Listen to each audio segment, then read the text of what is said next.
वो आधे रास्ते पर आपको छोड़कर अनाथ बोलकर आपको टैग लगाकर हटाने वाला परमेश्वर नहीं है। लेकिन कितना भी बड़ा बुरा परिस्थिति के अंदर आप फंस भी जाओ, उसके मध्य में भी अपने हाथ को बढ़ाकर आपको आज भी निकालने के लिए सक्षम परमेश्वर है। 18वीं सदी में एक जवान मिशनरी था, अडोनीराम जडसन। उसने अपना घर, अपना गांव सभी छोड़कर सेवकाई के लिए म्यांमार में जाना उसने सोचा, और उसने सब कुछ छोड़कर सेवकाई के लिए निकल गया। लेकिन सेवकाई का उसके जीवन में उसको कुछ फल नहीं दिखा। बहुत मेहनत किया, लेकिन उसके जीवन में उसका फल जैसा दिखना चाहिए था उसको मिला नहीं। उसकी बीवी बीमारी से मर गई, उसके बच्चे बीमारी से मर गए, उसने सब चीज खो दिया। यहां तक जब युद्ध का समय आया, वो एक लंदन का सिपाही है नाम कर उसे जेल में डाल दिया गया, और जेल में डालने के बाद लोग उसका मजाक उड़ाने लगे। सिपाही आके उसका ठट्टा करने लगे, उसके पैरों को जंजीरों से बांध दिया, और उसको जो भी सिपाही थे रोज आके उसका मजाक उड़ाते थे। जो भी वहां पे गुनहगार थे उसका मजाक उड़ाते थे। तेरा परमेश्वर कहाँ है, तेरा परमेश्वर कहाँ है। एक मजाक का पात्र बना के रखा था। जो उसे जानता था कि अरे बहुत बड़ा सेवकाई करता था, जगह जगह जाके सुसमाचार बांटता था, उसको आके पूछने लगे, ठट्टा करते हुए, मजाक उड़ाते हुए उसके ऊपर उंगली उठाने लगे, तेरा परमेश्वर कहाँ है, तेरा परमेश्वर कहाँ है। क्या आपसे कभी आपके दुख के समय में आपसे कभी किसी ने पूछा है कि तेरा परमेश्वर कहाँ है? जब आपने नौकरी अच्छा पाया तो लोग वाह वाह करने लगे, लेकिन जैसे ही नौकरी को खो दिया तुरंत ही लोग ठट्टा का पात्र बना के रख दिया। जैसे ही आपका परिवार अच्छा चल रहा था, लोग बोले अरे अच्छा चल रहा है, बहुत अच्छा, बढ़िया बात है। लेकिन जैसे ही कुछ खराब होने लगा, लोग बोले मजाक का पात्र बना, अरे इसके साथ तो ऐसा ही होना था, ये तो इसके लिए लिखा हुआ था। जब आप अच्छे से अपने आत्मिक जीवन को जी रहे थे, आप अचानक पे गलती से एक चीज में गिर गए, और लोग जिस पे आप भरोसा करते थे, जिसके साथ आप चलते थे, वो आपको मजाक का पात्र बना के बोलने लगे, मुझे पता था कहीं ना कहीं तो कुछ ना कुछ पहले से ही गड़बड़ है। आपके अंदर की दर्द को बिना जानते हुए, आपके अंदर की दुख को बिना जानते हुए आपको मजाक का पात्र बनाकर, आपको ठट्टा का पात्र बनाकर आपको नीचे गिराने के लिए कई लोग देखते हैं। ऐसे ही एक अवस्था में परमेश्वर का दास दाऊद भी था। वो अब एक राजा नहीं था, उसने सब कुछ खो दिया। उसके खुद का बेटा उसको मारने के लिए उसके पीछे पड़ा हुआ था। भागते भागते एक जगह वो पहुंचा, वहां पे पहुंचकर शिमाई नामक एक व्यक्ति उसके सामने आकर खड़ा हुआ। हे खूनी, मेरे सामने से दूर हो जा, तेरे जीवन में तो ये घटना ही था, परमेश्वर तेरा न्याय कर रहा है। दाऊद उसके विरोध में जाके कोई कुछ बोलने नहीं लगा। दाऊद उसको नीचा करने के लिए, उसके सामने युद्ध करने के लिए कुछ प्लानिंग करने नहीं लगा। लेकिन उसके मध्य में, टूटे हुए एक अवस्था में, जब उसको उसका जीवन टूटा हुआ सा, एक बिखरा हुआ सा लग रहा था, एक छोटा सा एक प्रार्थना वो परमेश्वर के सामने रख रहा है, परमेश्वर देरी मत कर, मेरी सहायता के लिए मेरे पास आ।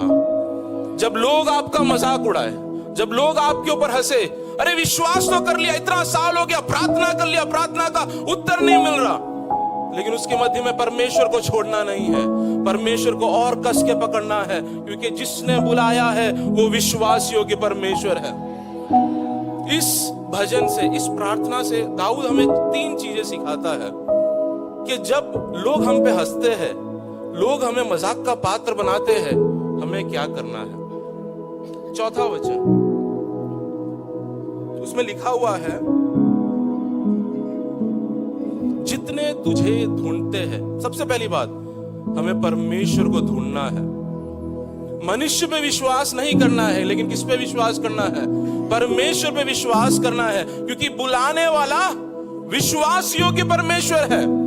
आपके माता पिता आपको छोड़ सकते हैं, आपके भाई बहन आपको छोड़ सकते हैं, लेकिन जिसको हम पुकारते हैं वो छोटा मोटा परमेश्वर नहीं है। उसने सब कुछ बनाया है और आज भी खड़े रह के बोलता है, मैं तेरी प्रार्थना को, तेरी सुधि को सुनने वाला परमेश्वर हूं। आपके दुख के बीच में सुनने वाला एक परमेश्वर है। आपकी अंदर की आंसुओं को कोई देखता नहीं होगा, कोई मूल्य नहीं देता होगा, कोई आपको इतना कोई जगह नहीं देता होगा, आपके समाज के लोग आपको तुच्छ समझते होंगे, अरे यीशु के पीछे गया है ना, मजाक का पात्र बनाया होगा, लेकिन उसके बीच में मेरे लिए यहोवा काफी है, मेरे लिए यहोवा काफी है। ढूंढने के लिए, ढूंढने पर पाया जाने वाला एक परमेश्वर हमारे लिए आज भी है। शायद आपका जिंदगी अंधेरे में होगा और आपको कुछ समझ में नहीं आ रहा, एक डगमगाता हुआ अवस्था होगा, सब अच्छे से किया लेकिन क्यों मेरे जीवन में ऐसा हो रहा है। लेकिन उसके मध्य में भी परमेश्वर को पुकारो, परमेश्वर आपके लिए रास्तों को खोलने वाला परमेश्वर। दूसरी बात, दूसरे चौथे वचन में ही वापस वहां पे लिखा हुआ है कि परमेश्वर पर भरोसा करो। वहां पे स्पष्ट रूप में ऐसा परमेश्वर पे भरोसा करने के लिए लिखा नहीं है, लेकिन ऐसे एक अवस्था में जहां पे शिमई नामक व्यक्ति उसका मजाक उड़ा रहा है, उसको नीचा कर रहा है, वो युद्ध करने के प्लान या मनसा के साथ उसके पास नहीं गया, लेकिन वो क्या कर रहा है, परमेश्वर की ओर मुड़कर परमेश्वर की ओर अपनी आंखों को लगा रहा है। Praise the Lord. वहां पे लिखा हुआ है चौथे वचन के आखिरी पद में क्या लिखा हुआ है, परमेश्वर की बढ़ाई होने पाए। हमारे जीवन में सुख हो या दुख हो, आनंद हो या आंसुओं के दिन हो, जब हम गिरे या खड़े रहे, कैसा भी अवस्था हो, परमेश्वर आपके नाम की महिमा होने पाए। हबक्कुक अपने प्रार्थनाओं में, अपने पुस्तक में इसी प्रकार से, उसकी पुस्तक को जब हम पढ़ते हैं वहां पे लिखा हुआ है, उसका पृष्ठभूमि हम समझते हैं सारे दुख से घिरा हुआ है, सारे एकदम उसके जीवन, उसको समझ में नहीं आ रहा क्यों ऐसा हो रहा है, लेकिन उसके मध्य में वो कह रहा है, मेरे जीवन में आशीष हो या ना हो, मेरे जीवन में सुख हो या ना हो, मेरे जीवन में आनंद आए या ना आए, मैं यहोवा की आराधना करता रहूंगा। आज दाऊद हमें वही सिखा रहा है। शायद आपको आपका आत्मिक जीवन या आपका परमेश्वर के साथ के चलने वाला जीवन में आपको डगमगाना जैसा महसूस हो रहा होगा, लेकिन मैं आपको इस वचन के द्वारा प्रोत्साहन देना चाहता हूं, हर एक अवस्थाओं के बीच में परमेश्वर पे भरोसा रखो, क्योंकि जो बुलाया है वो विश्वासियों के परमेश्वर है। वो आधे रास्ते पर आपको छोड़कर, अनाथ बोलकर, आपको टैग लगाकर हटाने वाला परमेश्वर नहीं है। लेकिन कितना भी बड़ा बुरा परिस्थिति के अंदर आप फंस भी जाओ, उसके मध्य में भी अपने हाथ को बढ़ाकर आपको आज भी निकालने के लिए सक्षम परमेश्वर है। हालेलुया। तीसरी बात, बहुत सुंदर रीति में ये प्रार्थना है, और इस प्रार्थना में एक चीज मैं मनन कर रहा था, मुझे समझ में आया, इसका प्रार्थना कोई मनुष्य से नहीं था, किसी व्यक्ति को पुकार नहीं रहा था। हर एक पद में 4 बार, उस पहले वचन में 2 बार और आखिरी वचन में 2 बार, एक बार बार यही चीज बोल रहा है, हे परमेश्वर, हे परमेश्वर, हे परमेश्वर। देखो, वो जो परमेश्वर को पुकार रहा है उसका अवस्था अच्छा नहीं है, एक अपमान का पात्र बना के रखा है। एक राजा के समान था, लेकिन आज एक अपमान का पात्र बना के रखा हुआ है। एक अभिषेक पाया हुआ व्यक्ति था, परमेश्वर में था, लेकिन आज लोग उसका मजाक उड़ाते हैं। कहां गया वो दिन, कहां गया तेरा अभिषेक? लोग मजाक उड़ाते हैं, लोग उंगली उठाते हैं, लोग नीचे कर रहे हैं। ऐसे अवस्था में नीचे लिखा हुआ है, परमेश्वर मेरी मदद कर, मेरी सहायता कर करके लिखा हुआ है। यहां तक उसके 5वें वचन में लिखा हुआ है, उसका अवस्था कैसा था, मैं दीन और दरिद्र ऐसे एक अवस्था में पड़ा हुआ हूं। ऐसे अवस्था में भी वो परमेश्वर को पुकार रहा है। शायद आपका जीवन डगमगाते हुए आपको नजर आ रहा होगा, और आपको लग रहा है मैंने सब कुछ, मुझसे जो होता था मैंने कर लिया, अब मुझे कोई रास्ता नहीं दिख रहा, मेरे सामने सब कुछ धुंधला सा है, मुझे क्यों मेरे जीवन में ऐसा हो रहा है? मेरे परिवार के लिए मैंने इतना मेहनत किया, लेकिन एक स्टेबिलिटी मेरे जीवन में, मेरे परिवार के जीवन में नहीं हो रहा। मेरे बच्चों के लिए इतना मेहनत किया, लेकिन आज वो बिखरते हुए, उनका सपना बिखरते हुए मुझे नजर आ रहा है। ऐसे एक अवस्था में आज मैं आपको प्रोत्साहन देना चाहता हूं, उस परमेश्वर को पुकारो।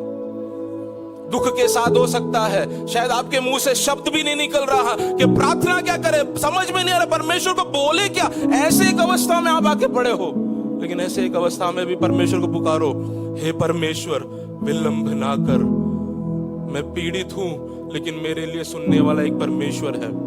शायद लोग आपको सुनेंगे तो कम सुनेंगे, लेकिन आपकी हर एक अक्षर तक को समझने वाला परमेश्वर, यहां तक कि आपके मुंह से नहीं निकलता, आपके अंदर की बात को कोई मनुष्य नहीं समझता, लेकिन समझने वाला एक परमेश्वर है। क्यों ना अपनी आंखों को बंद करें, एक बार परमेश्वर की ओर देखें।